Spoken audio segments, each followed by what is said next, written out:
On Saturday, leftists around the nation took to the streets to sound off about their new religion. Science! No, not testable hypotheses and well-constructed experiments. Science! Like gay rights and abortion and global redistributionism and dying polar bears and stuff.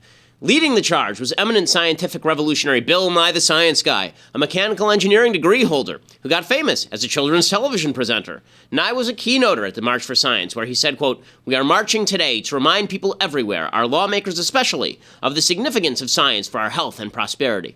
What sort of science was Nye standing up to defend? Budget increases for the EPA and the National Institutes of Health, of course. He explained how all of this was scientific and not political. He said, somewhere along the way, there's developed this idea that if you believe something hard enough, it's as true as things discovered through the process of science. And I will say that's objectively wrong. Belief isn't science. This is a good point. Unfortunately, Nye then followed up his widely praised appearance at the March for Science by unleashing a video that destroyed the internet from his news show, Bill Nye Saves the World. He trotted out crazy ex-girlfriend actress Rachel Bloom to sing a very special song. Those are Nye's words. She warbled, and here's the dramatic read. "My vagina has its own voice, not vocal cords, a metaphorical voice. Sometimes I do a voice for my vagina. 'Cause my sex junk is so oh. Much more than either or. Power bottom or power top. Versatile love may have some butt stuff. It's evolution. Ain't nothing new. There's nothing taboo about a sex stew." This is real. This happened. "If they're alive, I'll date 'em. Channing or Jenna Tatum. I'm down for anything. Don't box in my box." Science! If these all seems rather unscientific to you, if you wonder why a talking vagina with obvious self-control problems is being trotted out by the self-proclaimed science guy, you're not alone. You're rational. You might even be using some scientific thinking. But this is demonstrative of the left's take on science. Science is actually just the name for anything the left likes. Worried about the humanity of an unborn child? Concerned that fetuses have their own blood types and their own DNA? Stop it! You're quoting science, not science! Wondering how it is that a genetic male is actually a woman? You're worrying about science, not science!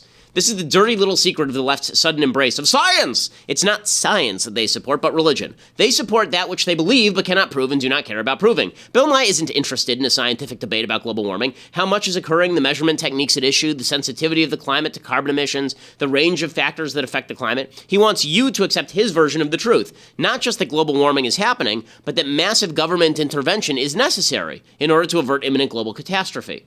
Such government solutions aren't verifiably scientific. They're speculative, but that speculation has costs, particularly to the most impoverished people on the planet who benefit disproportionately from cheap carbon-based fuels. Even if you accept the UN Intergovernmental Panel on Climate Change estimate that sea levels will rise by 2 feet over the course of the rest of the century and the temperature will rise about 7 degrees Fahrenheit, there is reason to question, as Oren Cass points out, whether or not massive government intervention is necessary or even justifiable. But the left refuses to acknowledge such questions. It makes you a denier to disagree with the left's conclusions, just as it makes you a cruel person to wonder whether gun control will actually lower the American murder rate. Science, in other words, is just a baton for the left. A decade ago, the left declared President Bush anti-science for his restrictions on the use of new federally funded fetal stem cell lines. They claimed that Bush hated science, that fetal stem cells were the wave of the future, that Bush was a moral ayatollah, in the words of Senator Tom Harkin. Democrats ran on the promise that if Bush were thrown out of office in 2004, they'd make Christopher Reeve walk again using fetal stem cells. But it turned out fetal stem cells were unnecessary to scientific research. Scientists came up with an embryo-free process to produce genetically matched stem cells. As Charles Krauthammer, no religious fundamentalist and a guy who, by the way, is paralyzed, wrote at the time, rarely has a president so vilified for a moral stance been so thoroughly vindicated. Why? Precisely because he took a moral stance. In other words, Bush didn't rely on science to give him his values, nor should he have. Science is not capable of making value-laden decisions. There are plenty of OB-GYNs who know better than the most pro-life conservative just how complex life is in the womb, yet they will perform abortions. Science has not dictated their behavior. The Nazis were famously pro-science, declaring that science itself mandated the killing of the unfit for the strengthening of the race. Their racism was supposedly scientific. That's why the March for Science is such foolishness. If the march were simply focused on advocacy for increased EPA funding, that would be political, not scientific. If the marchers were demanding more funding for the NIH too, that too would be political, but with a stronger scientific component. But the March for Science was actually a march for science, the leftist religion. And that leftist religion isn't interested in science in the slightest. It's simplistic and simple-minded virtue signaling. I'm Ben Shapiro. This is The Ben Shapiro Show. Okay, I have much more to say about science, and we'll also give you the update on what's going on with Ann Coulter at Berkeley. We'll give you the update on the healthcare negotiations, a lot going on in the news. But first, I want to say thank you to our sponsors over at Blinds.com. So, if you're one of these people who has a set of beat-up blinds that was left to you by the person who bequeathed you your apartment or your house, and you want to replace those blinds with something really, really nice, Blinds.com is the place to go. They are cheaper, they are better, they make it really easy for you. So if you're not sure what you want, you go to Blinds.com, you get a free online design consultation. You send them pictures of your house, they send back custom recommendations from a professional for what will work with your color scheme and your furniture and specific rooms. They'll even send you free samples to make sure that everything that you see online looks just like it does in real life. And if you mismeasure or pick the wrong color, then Blinds.com will remake your blinds for free. So if it's your screw up, they will still remake your blinds for free. Right now, if you go to Blinds.com, promo code Ben, you get 20% off everything. And they have blinds that are really top-notch. We're not talking about these cheap plastic blinds that you get at the local A&P. We're talking about blinds that, are high quality. We're talking wood. We're talking, they have tons of options. I've looked at them. I've used them myself. Blinds.com, you get 20% off everything when you use that promo code Ben. They have faux wood blinds and cellular shades and roller shades and more. Again, Blinds.com, promo code Ben for 20% off everything. Blinds.com, promo code Ben. Can't recommend them highly enough. They are a terrific company, and they do terrific work. Again, there's no risk. If you screw it up, you don't like what you got, you can always send it back. So that is the wonderful thing about Blinds.com. They'll replace it if you screw up the measurements, and they'll help you through the process all the way through. Okay, so the Democrats continue to harp about science, and their new favorite science people are, obviously, they love Caitlyn Jenner because Caitlyn Jenner is an emissary for science, which is silly. But the other person who's the emissary for science is Bill Nye the Science Guy, which just demonstrates, the left, which claims that it's just terrible, we have a celebrity president. The person that they are trotting out as their lead spokesperson for science is a guy with a mechanical engineering degree from Cornell, right, in like 1979. That guy is the scientist who they think is the expert on all things scientific, and that means that Bill Nye is pushing his version of science. What does his version of science look like? Well, again, he has this idiotic show on Netflix called Bill Nye Saves the World, and as I said yesterday, spoiler alert, he doesn't. Here is a segment from that horrible show in which he says that 3-year-olds should be able to choose their own gender.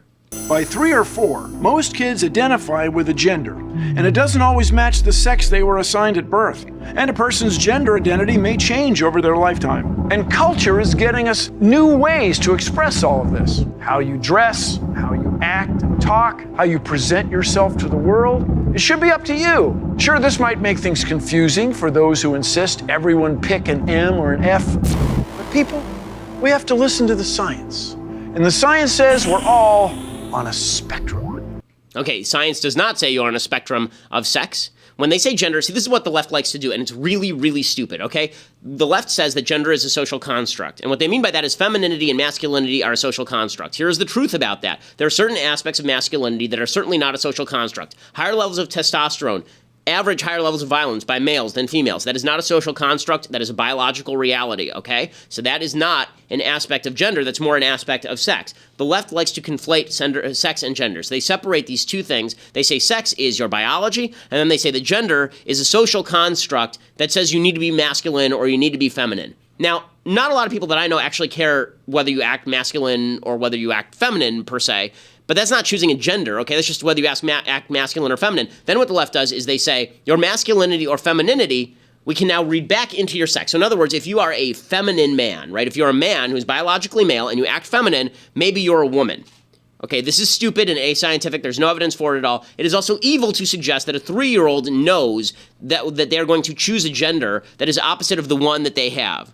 Okay, 3-year-olds don't know anything. I know because I have a 3-year-old.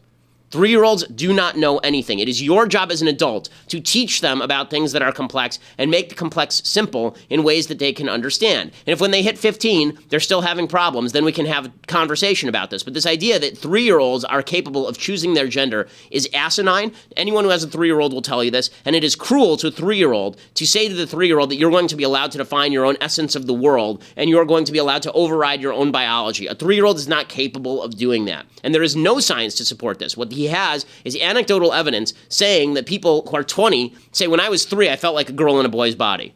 Okay, that is not scientific evidence that there is some brain test we can run that determines you are actually a girl in a boy's body. There's no scientific evidence to that effect. The idea that he is saying this is purely anti-scientific. But again, it's a political agenda masquerading as science. I'm old enough to remember when Bill Nye was on my television explaining that sex was a function of chromosomes. And that was actual science. And now he's saying sex is a function of what's ever in your head, and it can change over time. Your gender can change over time. And again, the left likes to play this word game where they say, well, we don't mean your sex can change over time. We mean your gender can change over time. And they say, what do you mean by that? And they say, well, it means you can be a woman. Okay, now you're talking about sex again. That's not the same thing. If you're going to separate out the two terms, you have to be very specific in how you use gender. If you mean that there can be a person who changes their behavior over time, bucking particular stereotypes about feminine and masculine, that I'm sure is true because people do it every day. What is not true is that you can change your sex, and the left conflates the two after separating them out. They like to pretend that everything that is feminine is not linked to sex, and then they pretend that if you are masculine as a girl, that means that you must be actually secretly a man. Or you can choose to be a man, which is just as scientifically stupid. 3-year-olds should not choose their own gender. Parents who do this to their child are doing something evil to their children. Your goal in life is not to confuse your children. Your goal in life is to simplify things for your children. Again, 3-year-olds are not capable of making these types of decisions, and damning a child to a lifetime of suffering is just cruel. The studies show that 8 in 10 kids who at any point suffer from any sort of gender identity issues grow out of that by the time they hit their teenage years. And what he is saying is that we should tell all kids, 100 out of 100 kids, we should tell them all they can pick their sex.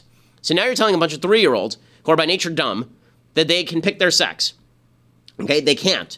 And it is a lie. And then beyond that lie, you're now confusing 100 3-year-olds. Let's just take it statistically. Let's even pretend that Bill Nye was right. Okay, let's pretend that it's biologically decided that you're a boy in a girl's body or some such nonsense, which is just not true. And again, there's no scientific evidence to suggest that you're a boy in a girl's body. In fact, even the people who say that brain scans show differences between transgender people and people who are not transgender, even those say that it is a transgender brain, but it does not mean that you have a woman's brain in a man's body. It just means that you have differences from the traditional male brain. Even that is really scanty evidence, but that's the furthest that good scientists will go. And to say anything different is just not scientific. But let's take this statistically and assume that the left is even correct. Okay, so the transgender suicide rate over the course of a lifetime is 40%. 40%. Less than 1 person per 100 is going to be transgender in the United States. It's very, very rare, okay? And it's getting more common now because it's become kind of trendy, and because if you're a teenager and you want attention, then you can do it. Or if you have doubts, then we have decided that we are going to promulgate those doubts into reality. So even if you're not just trying to do it for some nefarious reason, if you have doubts, we're now trying to reinforce those doubts as a society. But let's use the numbers on hand. So like say 1 out of 100 kids has gender identity disorder or gender dysphoria, okay? Now you're talking about that kid having a 40% lifetime suicide rate. There's no evidence that that is mitigated in any significant way by society's acceptance of transgenderism.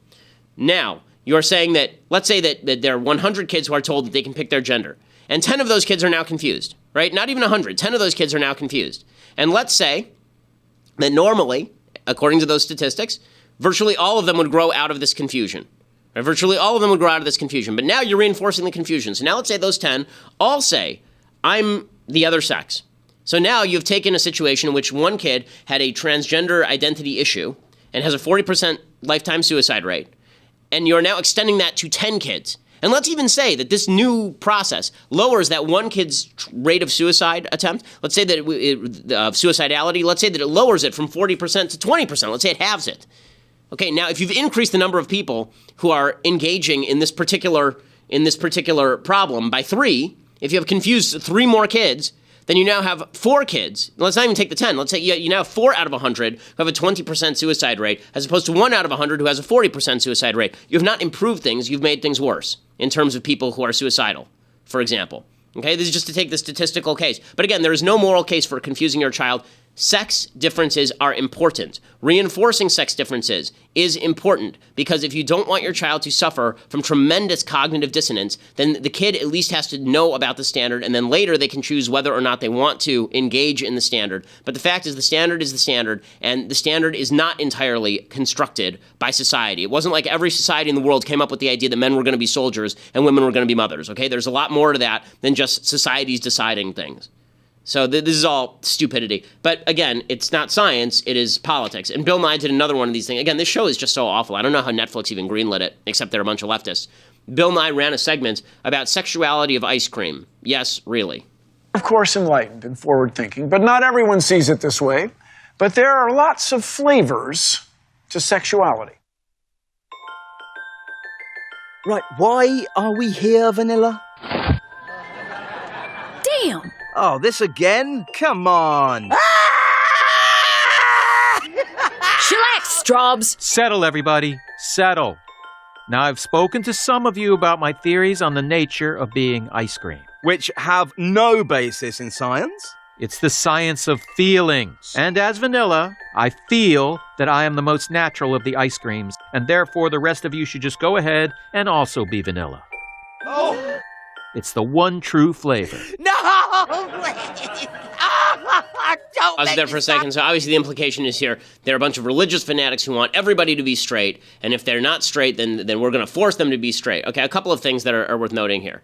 The reality is that biologically speaking, it is more conducive to evolution and the species for people to be heterosexual. This does not mean that everybody has to be heterosexual, or we should use the government to force people, God forbid, to engage in sexual activity of some sort.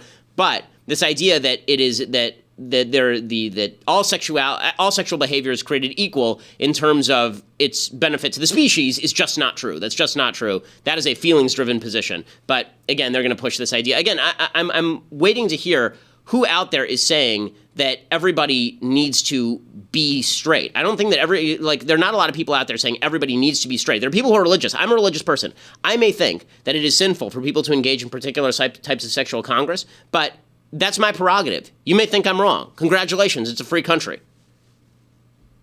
You can Big continue. strawberry delicious. Oh, Christ. Look, no one can make you stop being strawberry. You're strawberry. Hold me, salted caramel. I just think if you want to get right with the big ice cream in the sky, change your flavor by wishing to be vanilla. What if the big ice cream in the sky is chocolate? Blasphemy.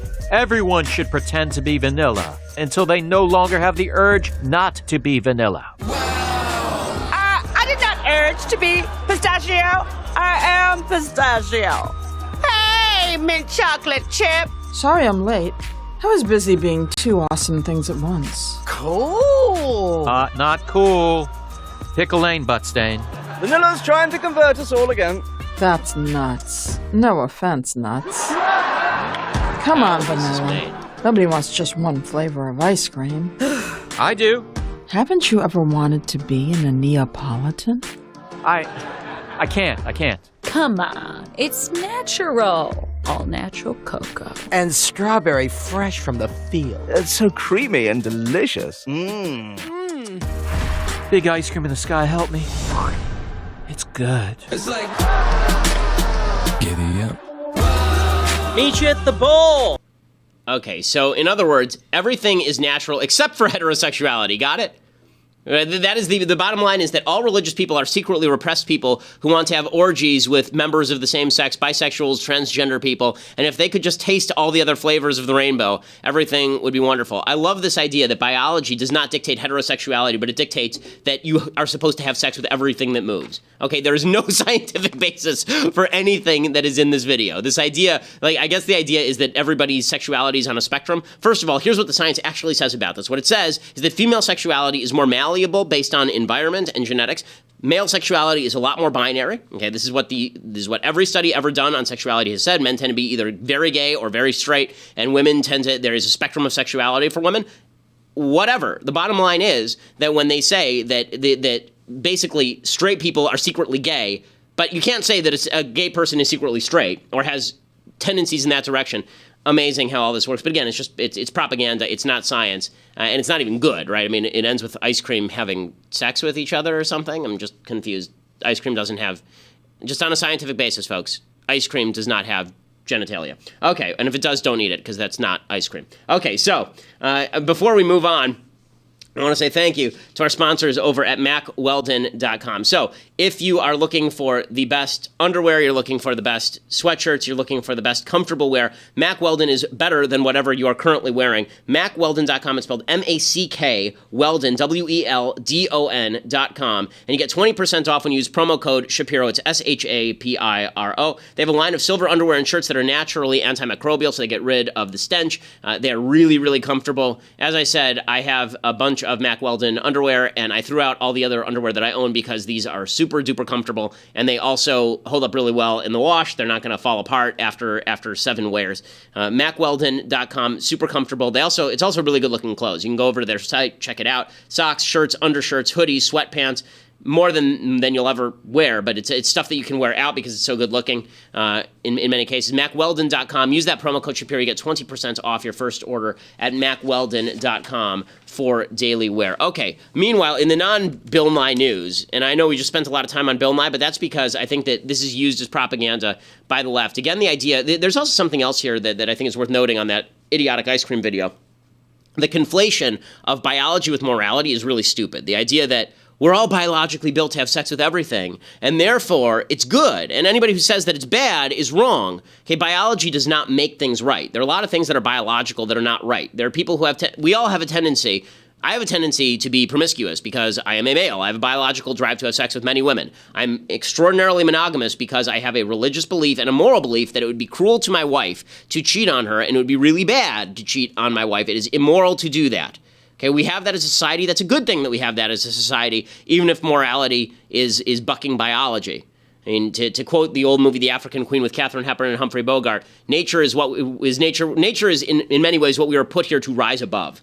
The idea that nature is supposed to dictate your behavior is really puerile and stupid, but it is also the basis of the left's political viewpoint. Okay, in other news, Donald Trump is still pushing for the wall to be built, but it is not happening. It appears that he is now caving on the wall with regard to the budget. The Republicans are also putting together a healthcare plan, but if you want to hear about all of that, you'll have to go over to dailywire.com right now and subscribe. $8 a month will get you a subscription to dailywire.com. You can see the rest of the show live. You can be part of the mailbag, which we'll be doing tomorrow. Tomorrow's already Thursday, right? I mean, this week is moving quickly. So we'll be doing the mailbag tomorrow. And if you want to become an annual subscriber, you get a free copy of the Arroyo fictional film set on the southern border about why we need that Trump wall and why it's stupid that the Republicans aren't going to build that Trump wall. dailywire.com to get that subscription. Or if you just want to listen later, go over to iTunes or SoundCloud. Check us out over there. Become a subscriber at iTunes. We always appreciate you leaving a review. This is the largest conservative podcast in the United States.